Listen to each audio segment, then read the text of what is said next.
Bonjour Bonjour. et bienvenue à ce nouveau format de webinaire.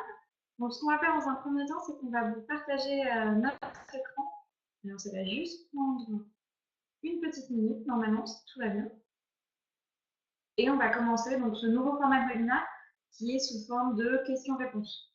Au moment de l'inscription, vous nous avez tous posé plusieurs questions. Ce qu'on a fait, c'est qu'on les a séparées par thème et on va les voir progressivement.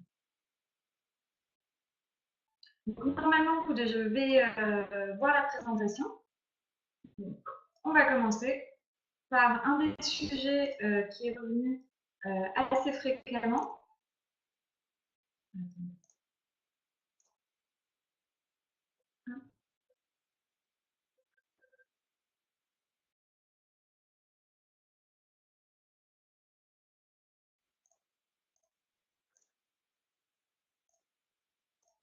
Voilà. Donc, un sujet qui est revenu assez fréquemment. Avant, on va se présenter. Donc, je suis Marie, je suis la gérante de l'agence Terra qui est basée à Valparaiso. Moi, je suis Sébastien, je suis son gérant adjoint et ça fait presque maintenant 3 ans que je suis au Chili. Donc, demandez quand voyager au Chili. Donc, c'est une question qui a été posée notamment par Bénédicte, par Jérôme, Stéphanie et Laetitia. Donc, nous, ce qu'on a fait, c'est qu'on a découpé tout simplement le Chili par grande région. Normalement, ce qu'on dit pour le retenir plus facilement, c'est qu'on peut voyager au Chili de novembre à mars. Ça veut dire voyager dans toutes les régions. Sinon, comme vous pouvez le voir sur le calendrier, on peut vraiment voyager toute l'année.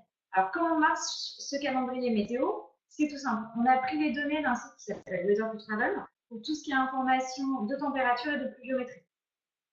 Ensuite, le système de Modi, c'est nous qui l'avons créé avec notre expertise, avec notre ressenti aussi des changements de saison. Le plus, c'est que c'est vraiment la saison idéale pour voyager.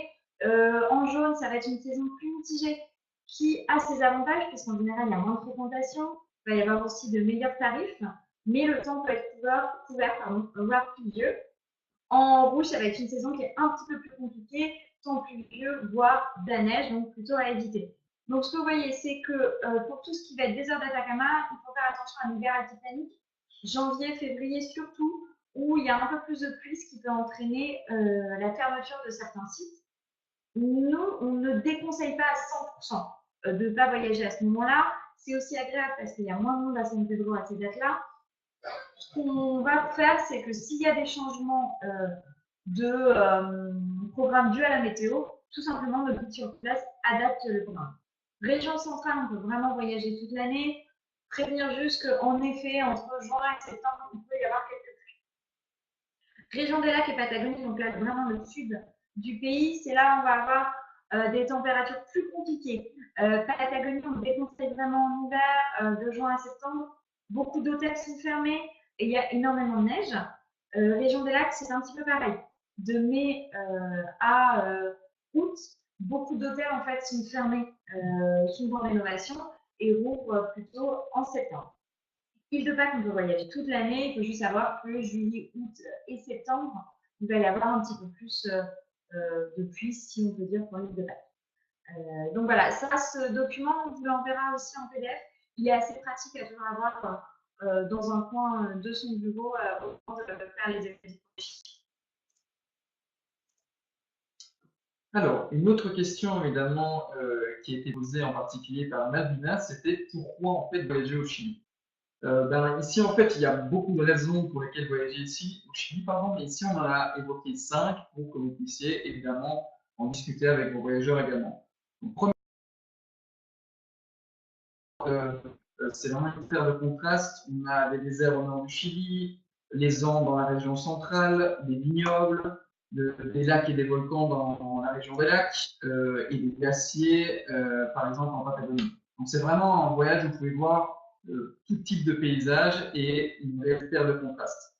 Le Chili, c'est également aussi une terre de rencontre, dans le sens où en fait, on a différentes communautés au Chili dans lesquelles vos voyageurs en fait peuvent faire différentes expériences. Par exemple, la communauté Atacamaine dans le désert d'Atacama, les Mapuche dans la région des lacs, la communauté Chilota Chiloé et la communauté Rapa sur l'île de Pâques. C'est aussi une destination pour tous parce qu'on peut proposer en fait différents types de voyage, par exemple l'aventure et la nature, gastronomie et œnologie, trekking et ascension, ou encore faune et astronomie. C'est également une destination reconnue dans le sens où, en fait, par exemple, en 2018, Planète l'a élue destination de l'année 2018. En 2017, 2016 et 2015, c'était aussi élu destination aventure par différents acteurs du marché. Donc voilà, c'est vraiment une destination reconnue à ce niveau-là. Et finalement aussi, c'est en fait une destination à combiner, dans le sens où en fait, le Chili se combine facilement, par exemple, avec le Pérou et la Bolivie au niveau de l'altipano, et la Patagonie au niveau de l'Argentine. Pour le balnéaire, le Chili, on ne recommande pas vraiment, mais par contre, on peut le combiner avec l'Uruguay ou le Brésil. À savoir que maintenant, les vols multidestinations sont presque au prix de vols aller-retour classiques, les vols internationaux. Donc, c'est vraiment intéressant pour faire une arrivée à Santiago, un départ de Vancouver, une arrivée à Santiago, un départ du Brésil. Une autre question a été posée par Catherine, c'est que faire en fait pour un premier voyage au Chili. Donc nous, on vous présente notre merveille du Chili, qui est un peu notre programme emblématique en 15 jours avec les incontournables de la destination. Donc, vous allez arriver à Santiago, vous allez ensuite à Valparaiso, vous voyez rapidement la région centrale, vous rendez ensuite dans le désert d'Atacama, puis rendez-vous dans la région des lacs et à Chiloé, et vous finissez finalement le voyage en Patagonie avec notamment une nuit dans le parc Torres del Paine. Donc c'est vraiment en 2 semaines un très bon panorama du Chili. On vous a mis un ordre de prix aussi avec des hébergements de charme 3 étoiles en 15 jours, tout ça en privé évidemment, avec des horaires de visite adaptés pour éviter les pics de fréquentation. On vous enverra, vous avez aussi disponible en cliquable ce programme. Donc une question qui est beaucoup revenue, qui a été posée notamment par Elsa, par Henri et par Juliette, c'est comment est-il le budget de voyage. Pour vous donner un ordre d'idée, comme vous l'avez vu chez Programme du Chili, donc base de voyageurs en hébergement 3 étoiles standard pour 15 jours. En privé, on va être environ à 4 765 $ par personne et en 100% au autour, 2 550 $. Si vous comparez évidemment avec les pays voisins, ce que font systématiquement les voyageurs qui, par exemple, ont déjà été en Pérou, ont déjà été en Bolivie, ils vont trouver le devis cher. Comment faire donc pour écouter en fait le prix du voyage, le budget du voyage nécessaire pour faire notamment un beau voyage au Chili. Donc déjà expliquer la situation économique du Chili, c'est un des pays les plus développés économiquement d'Amérique latine. Si on les compare par exemple au Pérou ou à la Bolivie, il faut savoir que les salaires au Pérou sont environ de 23% moins élevés qu'au Chili et en Bolivie jusqu'à 46%. Donc forcément, ça veut dire que ce soit les chauffeurs, les guides, le personnel hôtelier, tout ça va être, toutes ces personnes-là vont recevoir un salaire qui est beaucoup plus important. Donc le coût du voyage va être plus élevé. Ce qu'on conseille en général pour vraiment réussir à adapter le voyage au budget de vos clients, c'est de mélanger les modes de voyage. C'est-à-dire qu'on va par exemple vous conseiller de faire de l'autotour dans la région centrale, être accompagné d'un chauffeur du hispanophone en Patagonie et partir en semi-privé à Atacama. Comme nos guides sont spécialisés vraiment par région, c'est tout à fait possible de mêler les modes de voyage et c'est aussi intéressant pour des voyageurs qui parfois n'ont pas envie d'être suivis pendant 2-3 semaines à 100% par un guide, qui ont besoin d'un peu de liberté et d'avoir aussi des expériences de voyage différentes. Et ensuite, démontrer le rapport qualité-prix. Qu'est-ce qu'on entend par le rapport qualité-prix? C'est ce qu'on dit aussi. On ne dit pas que le Chili est cher, on dit qu'il y a un rapport qualité-prix dans le sens où, par exemple, si vous prenez les parcs nationaux, c'est la CONAF, donc les gardes forestiers chiliens, si vous voulez, qui gèrent cela. Et ils le gèrent très bien. Les parcs nationaux sont très bien entretenus avec beaucoup de treks balisés qu'on peut faire en libre. C'est aussi des endroits qui sont, de par la géographie du Chili, relativement excentrés. Si vous prenez San Pedro de l'Atacama ou encore Torres del Paine, ça a été les endroits avec l'île de Pâques où les hôtels vont être les plus élevés, aussi en raison de la situation géographique. San Pedro, c'est un oasis au milieu du désert. Torres, c'est un parc national très préservé au cœur de la Patagonie.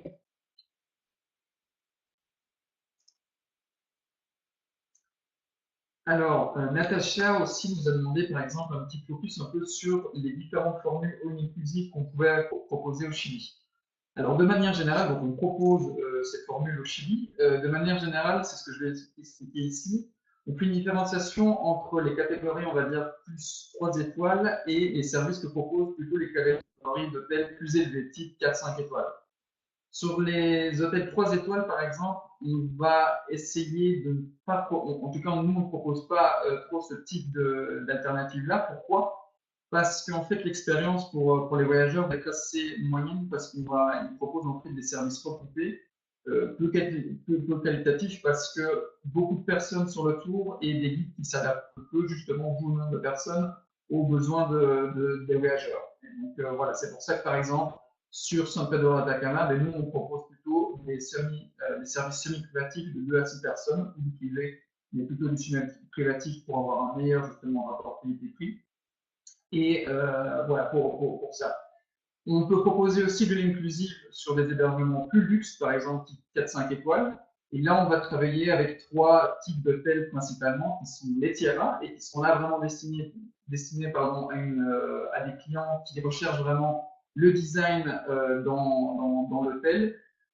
Ces hôtels-là, Tierra, il y en a 3 en fait. Il y en a un à Atacama, un à Chiloé et un dans le Marcoraz del Paine, un petit peu en dehors.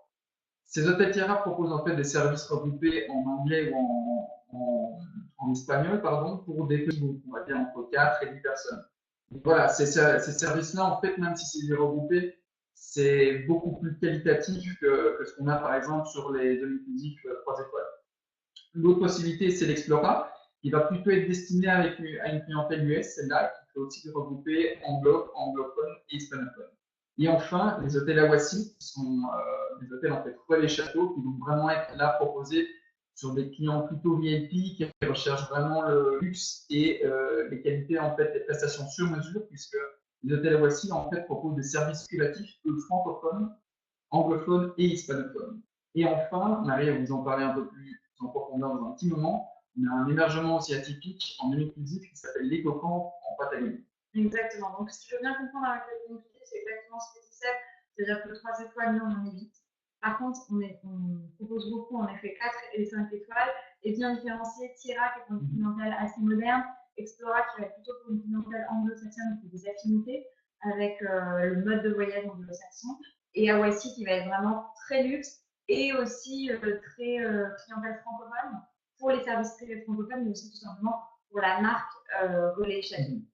Donc, l'éco-plan Patagonia, ça me permet de faire une parfaite transition vers la question de Lisa sur le camping au Chili. Alors oui, il est tout à fait possible de faire du camping au Chili. Donc, il y a différents types de camping. Vous allez avoir le camping un peu sommaire, classique, un emplacement, la tente, le duvet. Vous pouvez louer dans 90% des cas le matériel sur place, donc vous allez l'inclure dans les devis. Ça va être le cas sur la route australe et à Torres del Paine. Attention sur les refuges et les campings à Torres del Paine, notamment pour le Trek W, il faut compter au moins 6 mois, voire 8 mois, pour être sûr d'avoir des disponibilités. On peut aussi faire du camping sauvage, mais ça, nous, on n'engage pas évidemment la responsabilité de l'agence. C'est pas interdit, mais il y a aussi des espaces un petit peu qui sont prévus ou qui sont recommandés par la CNAF. Et on pose également le bivouac. On a du matériel de bivouac et on peut faire partir une équipe avec le matériel de bivouac dans n'importe quelle région du Chili. Donc ça, c'est pour le camping, mais on propose également du glamping, ce qui permet de revenir à l'écolage et à l'écocamp Patagonia. Donc, le glamping, on a 2 formules. On a en Patagonie, donc en fait, ce sont des dômes. Là, c'est pas itinérant, mais c'est au cœur du parc. Vous avez des dômes soit standards sans chauffage avec salle de bain partagée, soit supérieurs et suite, là avec du chauffage et une salle de bain privée, qui propose donc une formule all inclusive avec des excursions regroupées en anglais et en espagnol. Et dans le désert d'Atacama, maintenant, on propose également du glamping. Donc, soit ça va être du glamping, camping pour l'amour, soit ça va être du glamping confort avec des futons sur le sol, mais quand même la petite terrasse, un lavabo, une salle de bain, une cuisine, évidemment le télescope pour regarder les étoiles le soir, ou alors la version luxe, là, avec le lit, les malles, vraiment voilà, la version plus douce du blanc.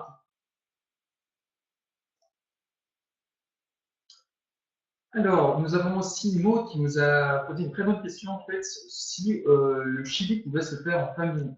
Eh bien oui, tout à fait. Dans un premier temps, donc, je vais citer en fait quelques, on va dire, expériences ou activités qu'on peut faire et qu'on a développées justement pour ces voyages en famille. Par exemple, on a un atelier ceviche en fait qui est le ceviche, c'est cette recette traditionnelle en fait à base de poisson qui est cuit en fait juste dans le citron. Et donc, on a fait un guide à Valparaiso qui emmène toute la famille, dans un premier temps, acheter le poisson au marché, qui revient ensuite à sa maison, justement, pour le cuisiner. Donc, ça, c'est une super activité en famille. On a aussi le Street Art Kids à Valparaiso. Donc, Valparaiso, ville au patrimoine de l'UNESCO, est célèbre évidemment pour ses peintures murales. Et donc, en fait, le guide, toute la famille au sein de Valparaiso dans les différents cerveaux. Et à un moment, en fait, il y a en fait avec ce guide-là, justement, une rencontre avec une personne qui fait du street art. Et il initie en fait les enfants à cet art sur les murs en fait de Valparaiso. On a un petit endroit pour ça.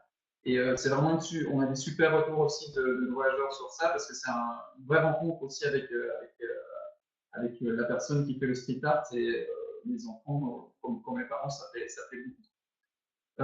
Pour des choses un petit peu plus aventures, on a la région des lacs qui se fait très bien, et dans la Patagonie, et la région des lacs, par exemple, avec des activités de rafting, de kayak ou des balades à cheval. Quand on dit aussi voyage famille, on pense aussi évidemment à l'altitude, à San Pedro de Atacama par exemple, ou dans le nord de manière générale. C'est que, en fait, ben, évidemment, l'altitude fait en sorte qu'on ne peut pas proposer ces voyages à n'importe quels enfants, on va dire. Alors, de manière générale, nous, on ne va pas proposer des voyages en fait, en altitude aux enfants de moins de 5 ans, de manière générale. Et entre 5 et 7 ans, on va demander un certificat médical du médecin. Ce qui est important de savoir, par contre, c'est qu'évidemment, nous, on a fait, en fait, on a créé des programmes spécifiques et adaptés, évidemment, aux enfants. Par exemple, sur San Pedro de Atacama, on va proposer des activités qui ne dépassent pas les 3500 mètres pour justement pouvoir permettre de faire profiter de la famille de ces excursions-là. Une possibilité aussi sur San Pedro, c'est de pouvoir en fait proposer des gardes d'enfants dans certains hôtels. Tous les hôtels ne le proposent pas, mais évidemment, nous, on sait quels hôtels le peuvent faire, et donc ça, c'est aussi une possibilité en fonction des familles de ce que souhaitent les familles. Le Grand Nord, donc c'est toute cette région en fait entre San Pedro de Atacama et Arica. De manière générale, c'est assez déconseillé. Pourquoi? Parce qu'on a des nuits en altitude et voilà, c'est pas vraiment ce qui est le plus conseillé. De manière générale, donc oui, le Chili est une destination famille, mais plutôt pour les enfants et les adolescents que les jeunes enfants et les adultes. Tout à fait. Donc, voilà. Ce qui nous permet de faire une transition vers le voyage en groupe. Donc, à la même demandé si on faisait des voyages en groupe. Depuis 2 ans en été, on propose des GIR, donc des départs garantis, des 2 voyageurs, en petit groupe avec un maximum de 14 personnes, aussi pour répondre en fait à la demande des voyageurs solo, ou des personnes qui veulent voyager tout seuls, mais qui sont un peu refroidis par le rapport qualité-prix du Chili. Donc, on a créé 3 programmes, Merveille du Chili, Patagonie Chili, Argentine, 100% Chili, et tout un système de collection, donc avec le premier objectif Chili. Donc, Merveille du Chili, ça va être celui qu'on a vu ensemble 14 jours pour faire vraiment un beau tour du Chili. Patagonie, Chili et Argentine, c'est justement avec nos collègues de Terra Argentina qu'on vous propose 12 jours en Patagonie. Et le 100% Chili, c'est pour des séjours un peu plus courts, de 11 jours, en se concentrant sur Valparaiso et la Patagonie. Je vais laisser ça vous présenter rapidement l'objectif 6000. Alors, donc l'objectif 6000, c'est un programme d'expédition en fait, qu'on a organisé justement pour ces voyageurs en fait, qui souhaitent en fait, faire du trekking et des ascensions. Et on a créé un programme en fait, de 14 jours avec 10 jours d'expédition qui permettent en fait, aux voyageurs de découvrir tous les incontournables en fait, de la région de San Pedro de Atacama, mais sous forme de trekking, et ainsi que 4 ascensions au total pour finir avec l'ascension du Pili avec justement cet objectif d'atteindre les fameux 6000 mètres. Exactement. Tous ces GIR, vous allez bientôt pouvoir les retrouver sur la plateforme tous les jours. Donc, dès qu'ils sont à jour, on va vous envoyer un petit email pour que vous puissiez les directement. Alors, aussi, plusieurs personnes nous ont demandé en fait quels étaient les différents moyens de transport au Chili. Alors, dans un premier temps, évidemment, ben, c'est dans les airs, hein, par l'intermédiaire des vols domestiques. Juste pour vous donner une idée sur le séjour dont Marie vous a parlé, qui est notre classique merveille du Chili, sur 14 jours, donc en fait, qui vous permettent de découvrir San Pedro de Atacama, la région des lacs Chile et la Patagonie avec le parc Torres del Paine. Rien que pour ces 14 jours de voyage-là, on va proposer 5 vols internes. Donc, en fait, la typologie, la géographie pardon, du Chili fait en sorte que, de par sa longueur, ben, on doit proposer différents vols internes pour proposer les différentes régions. Dans un second temps, évidemment, c'est sur Terre, que ce soit en véhicule privatif, en voiture de location, en moto ou en vélo. Et enfin, sur l'eau, donc par exemple les croisières, je pense à la croisière Australis qui part depuis Punta Arenas, qui va jusqu'au Ushuaia, ou encore les croisières Scorpios qui partent par exemple depuis Puerto Natales ou Puerto Montt. Un deuxième moyen de navigation sur l'eau, ce sont donc les ferries qui peuvent par exemple se prendre sur la route australe, sur la région des lacs. Et enfin, les navigations à la journée, comme par exemple la navigation sur le Valgré à Torres del Paine ou des navigations sur le glacier Panaceda ou Tout à fait. Et pour rebondir aussi sur plutôt les moyens de transport dans les airs, avant, il existait des survols de Montgolfière dans les airs d'Atacama. Ça n'existe plus, mais par contre, on peut proposer des survols en hélicoptère, des airs, mais aussi de Santiago et de toute la région viticole. Louise et Corinne nous ont demandé est-ce que c'était possible de faire tout le Chili en road trip. Alors oui, c'est possible, mais pas pour tous les conducteurs. On distingue en fait dans les régions du Chili des régions qu'on va dire tout publiques et des régions qui vont vraiment plus être pour des conducteurs expérimentés. Les régions tout publiques, ça va être la région centrale avec Santiago, Valparaiso, aussi la vallée de l'Elqui, la région de la Chiloé et l'île de Pâques. Qu'est-ce qu'on entend par région tout publique? C'est des routes asphaltées, du réseau téléphonique et GPS, une altitude basse et globalement des bonnes conditions climatiques. Les régions où là, on va vraiment être plus vigilants, nous, avant d'accepter finalement un autotour et on va demander aux clients d'avoir vraiment une sorte de certification ou de nous garantir au moins qu'ils sont habitués à la conduite sur piste. Ça va être le Grand Nord et Atacama pour des raisons d'altitude, de conditions climatiques extrêmes dans le désert et de peu, voire pas du tout de réseau.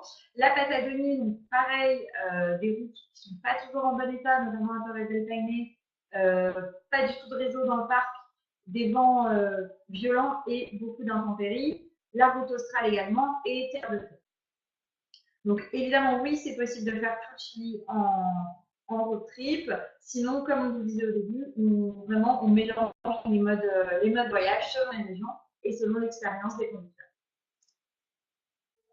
Alors maintenant, plusieurs questions qu'on a eu un petit peu en vrac, entre guillemets. Donc Nadine nous a demandé pour la disponibilité des vols, notamment sur l'île de Pâques. Alors, pour vous dire, c'est vrai que cette année, ça a été particulièrement rude et rapide. Il n'y a qu'une compagnie d'Atam qui opère sur l'île de Pâques avec 1 à 2 vols par jour. Au jour d'aujourd'hui, on n'a plus de disponibilité aucune pour novembre et pour décembre pour l'île de Pâques. Ce qu'il faut dire, c'est qu'il faut compter environ 1 an pour la très haute saison, qui va être novembre-décembre, mais aussi janvier et février. Février, où il y a le festival Tapati, donc on peut même rapidement monter à 1 an et demi. Pour vous dire, les derniers vols qu'on a eu Tapati, ils étaient à 1 200 $. Et en haute saison, il faut compter au moins 6 mois. Donc très important, toujours vérifier la disponibilité des vols avant de vendre un voyage île de Pâques.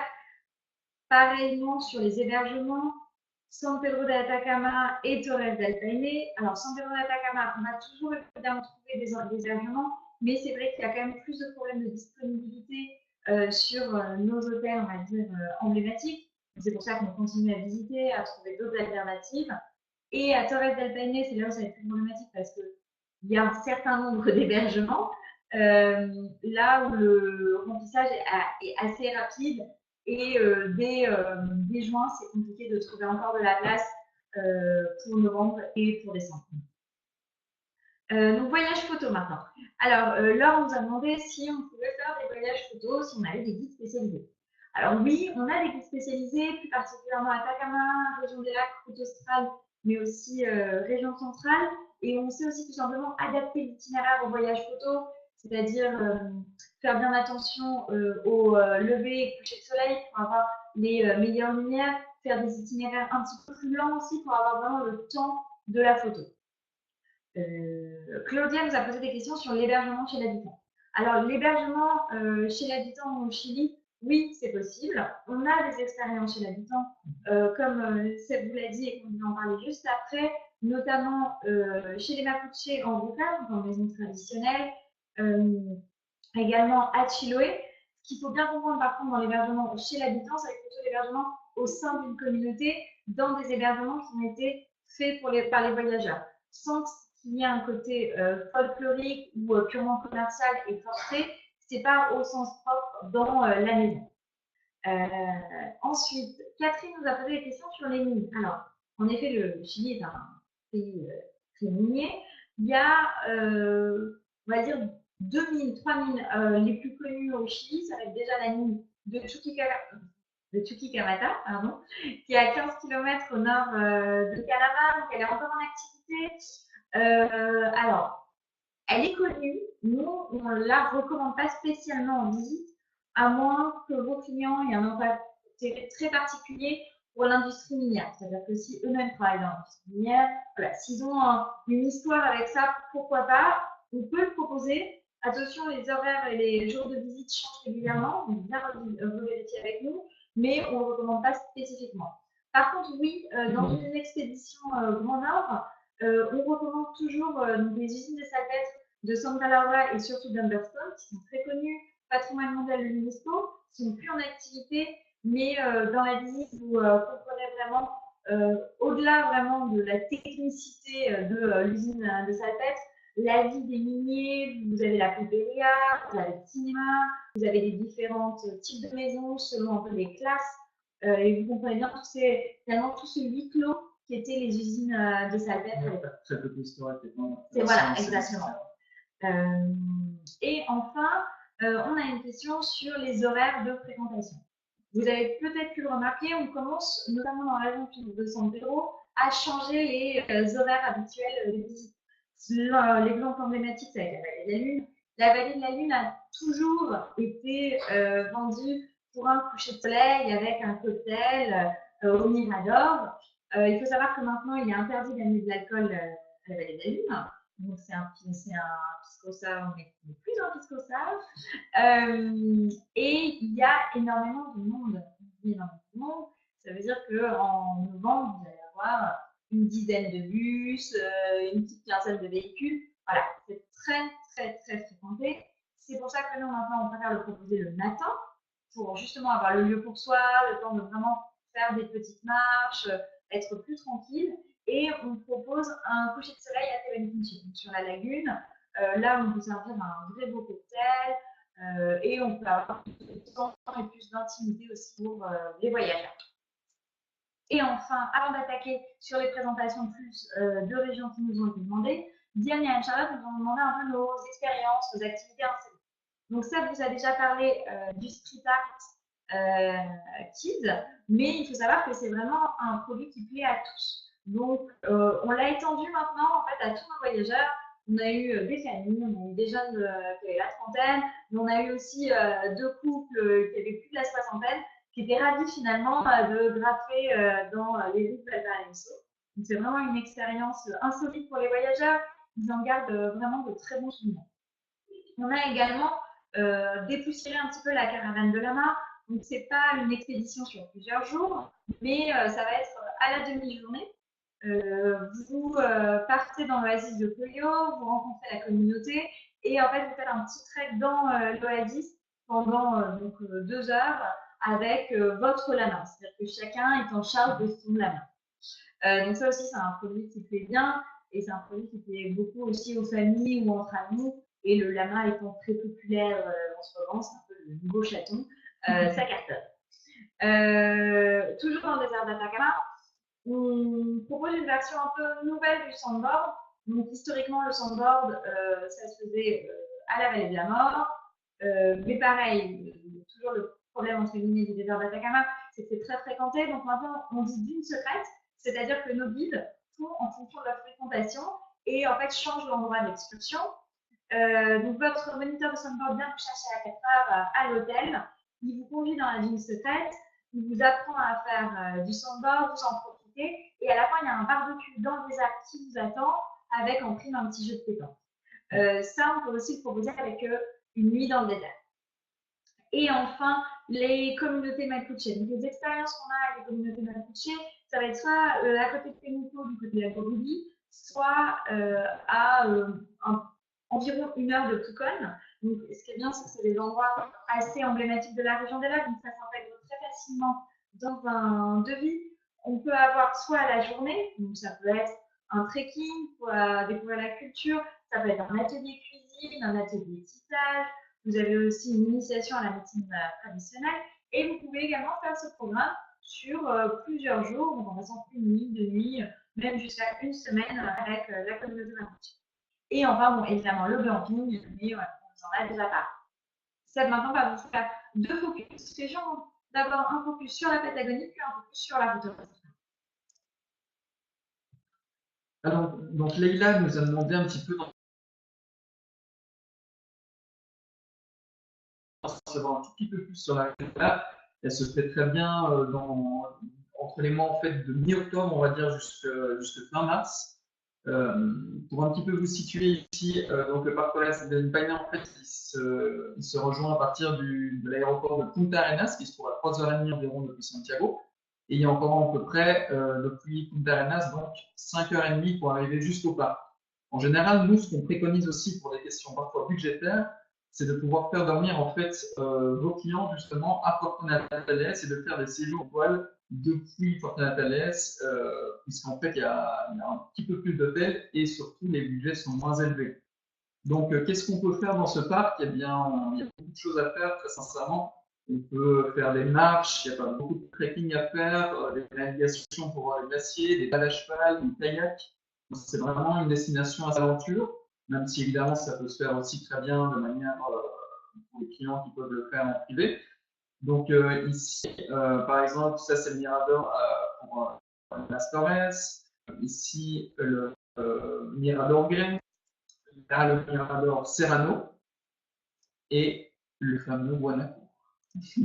Et la navigation vers le lac Grey. Donc c'est vraiment un parc qui est un incontournable et ça peut se faire vraiment pour tout type de voyageurs.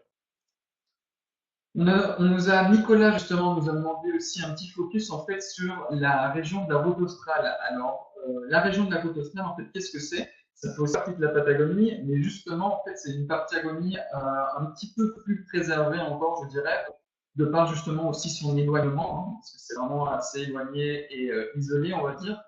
Alors cette route australe en fait c'est une longue route qui part en fait depuis de la fin de la région des lacs après Port-Mont et qui finit à Villa Huggins tout en bas.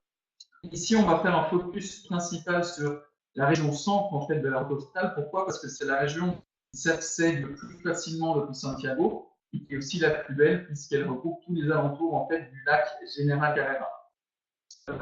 Au niveau de laquelle partir, on peut faire aussi, de même que dans le Paine, entre, on va dire, mi-octobre jusqu'à fin mars. Combien de temps y passer sur cette région centre? Eh bien, en général, on préconise un minimum de 6 jours, 5 nuits pour faire les grands classiques, on va dire. Et si vos clients ont un petit peu plus de temps et ont envie de découvrir plus en profondeur cette région centre, on peut facilement y passer 10 jours, 9 nuits en faisant différents types d'activités. C'est aussi de la découverte des glaciers, du kayak, pas mal de trekking aussi dans les différentes zones. Donc voilà, c'est vraiment une Patagonie, je dirais, encore vierge et préservée, et ça plaît beaucoup. On peut la proposer avec un guide et un chauffeur, donc de manière privative, mais comme c'est île isolée, le rapport qualité-prix est assez onéreux, donc de manière générale, on la propose plus sous forme de location de 4x4 en recrute. Et ça se fait très bien, on a d'excellents retours, donc c'est vraiment chouette. Quelques petites photos pour vous imaginer, pardon, vous donner ça un petit peu en image. Donc ici, les chapelles de marbre. Par la suite, ici, ben voilà, comme vous voyez, pas mal de pistes sur cette photostrat, donc vraiment, il faut conseiller à des conducteurs expérimentés. Le glacier lyonnais près du lac Général Carrera, le Rio Becker et enfin le fameux lac Général Carrera. Donc voilà, merci beaucoup d'avoir assisté ou de regarder, d'avoir re-regardé ce webinaire. On va vous présenter rapidement l'équipe. Donc vous avez Lolita, Émilie, Marius, moi, Aline, Seb et Cathy. Ce qu'on va faire, c'est qu'on va vous envoyer de toute façon la vidéo et vous pouvez aussi retrouver notre premier webinaire où là on avait plutôt une approche assez exhaustive du Chili par région. Autant que faire se peut en 30 minutes. Mais voilà, donc n'hésitez pas à nous contacter si vous avez d'autres questions auxquelles nous n'avons pas répondu. Merci beaucoup Merci beaucoup, à très bientôt. Et au revoir. Au revoir.